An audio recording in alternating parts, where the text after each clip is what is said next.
process of replacing your water filter. Right now it needs to be replaced. So this is for a Samsung refrigerator, and I'm changing the water filter of a WD DA29-00020B.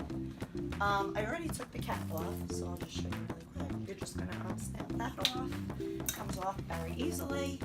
Open the fridge and find where your water filter is housed. In this refrigerator, it's right in the center here. So you're simply just gonna turn it to the left to unlock. You might have to jiggle it a little bit to pull it out. And now we're all set. Just be careful, it might be dripping a little bit. And now you're just gonna put in the new water filter.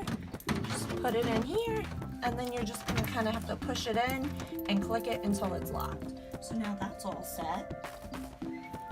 Very easy and simple. And then the last step of the process, so that your refrigerator here is reset to notify you when the filter does need to be replaced, you just simply click on the alarm over here, the filter reset alarm. You're just gonna hold on to that for 3 seconds. And then the filter change came off. Magic! And then you have another approximately 6 months until you need to change it again. So we hope you enjoyed this fun tip, easy how to change your water filter, and come back for more. Thank you.